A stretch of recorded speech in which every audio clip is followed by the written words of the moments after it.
शिव जी का हनुमान जी को एक प्राचीन कथा सुनाना।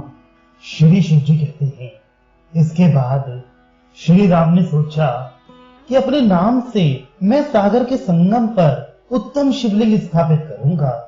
ऐसा निश्चय करके राम ने मारुति से कहा, हे हनुमान, तुम काशी जाकर शिव जी से एक उत्तम लिंग मुहूर्त मात्र में मांग ले आओ, नहीं तो मेरा ये शुभ मुहूर्त टल जाएगा। राम की आज्ञा सुनकर हनुमान ने तथास्तु कहा और क्षण भर में उड़कर आकाश मार्ग से शिव की वाराणसी नगरी में आ गए। वहां आकर उन्होंने मुझको नमस्कार करके राम के कार्य के लिए निवेदन किया।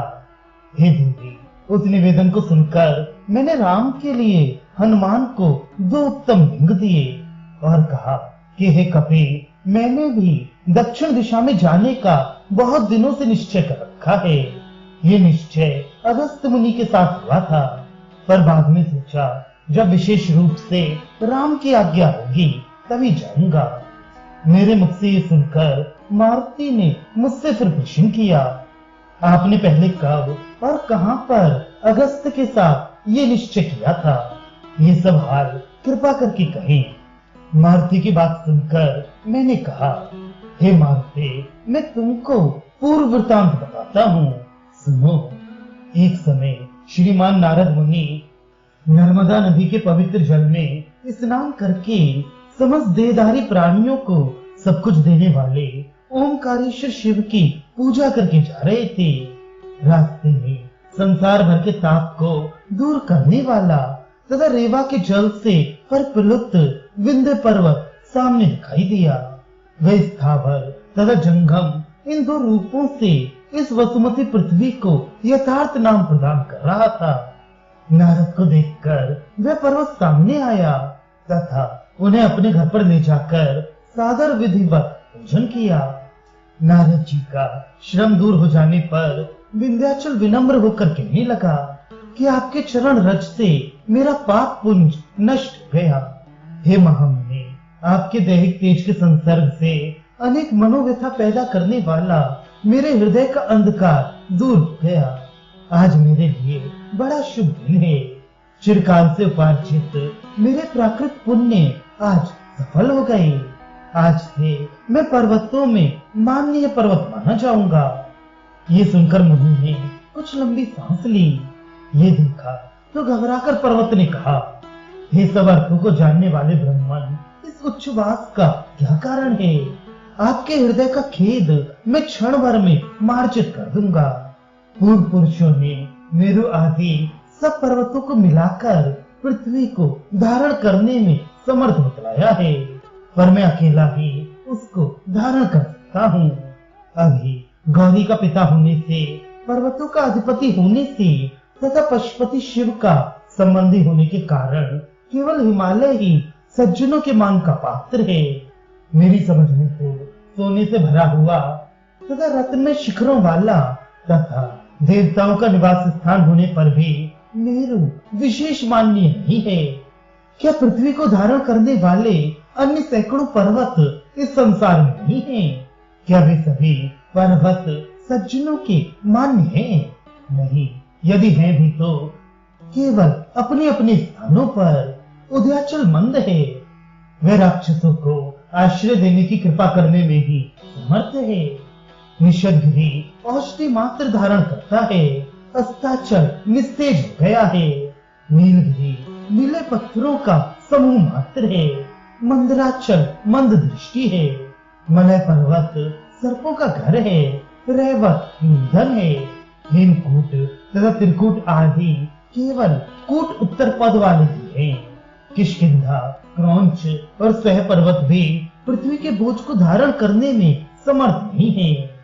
विंध्याचल की इस बात को सुनकर नारद ने मन में विचार किया कि गर्वीला प्राणी महत्व के योग्य नहीं होता।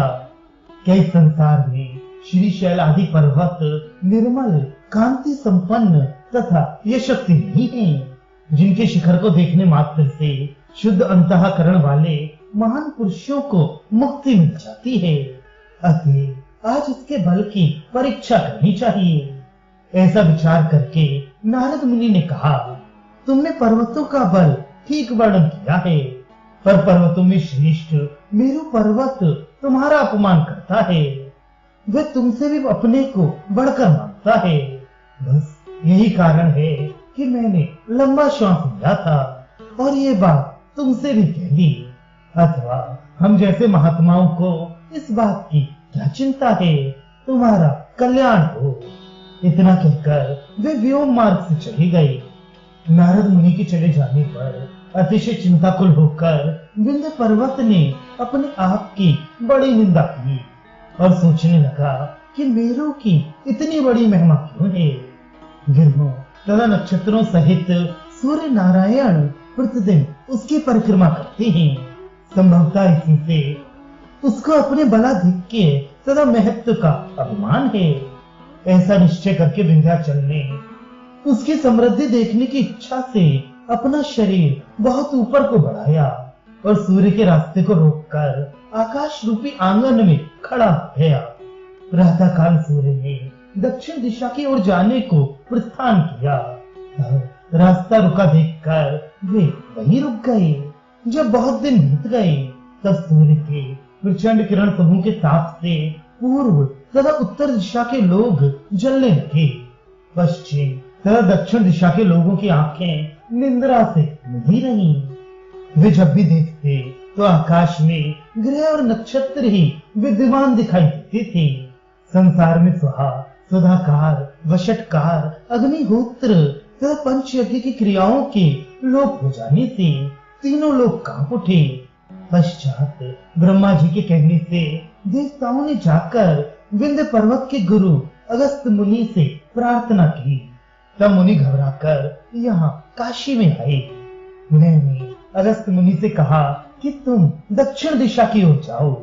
वहां जाकर विंध्याचल को अपने बाग जाल में बांधकर निश्चिंत भाव से मेरा भजन करना। कालांतर में मैं भी तुम्हारा खेद दूर करने के लिए सेतु बंध पर राम की पूजा प्राप्त करने के लिए शीघ्र ही दक्षिण प्रदेश में आऊंगा।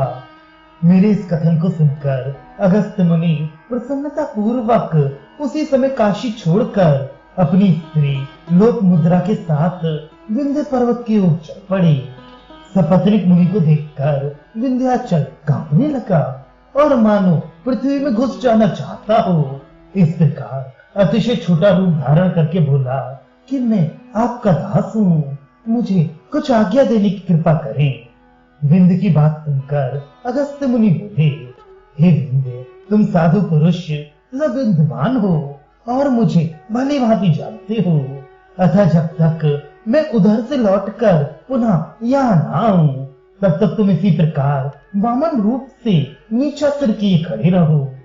इतना कहकर अगस्त्य दक्षिण दिशा की ओर चले गए। तब कंपित होकर विंध्य ने कहा कि आज के दिन मेरा पुनर्जन्म हुआ है। 12 वर्ष बाद जब उसने सिर उठाकर दक्षिण की ओर देखा तो मुनि दिखाई नहीं दिए। तब फिर उसने वैसे ही नीचा सिर कर लिया। आज कल या परसों तक मुनि को यहाँ अवश्य आ जाना चाहिए। इस प्रकार सोचता हुआ विंध्य बड़ी चिंता करने लगा, पर न वे मुनि आज तक आए और न पर्वत खड़ा हुआ। काल की गति को जानने वाले सूर्य के सारथी अरुण ने भी उसी समय अपने घोड़ों को हाँक दिया। तब सूर्य के संचार से जगत पूर्ववत पुनः स्वस्थ हुआ। वे अगस्त्य मुनि दंडक वन में जाकर मेरे वचन का स्मरण करते हुए मेरी प्रतीक्षा कर रहे हैं। इस कारण हे कपि हनुमान, मैं वहां अवश्य जाऊंगा। हे देवी, इतना कहकर मैंने मारुति को काशी से विदा किया।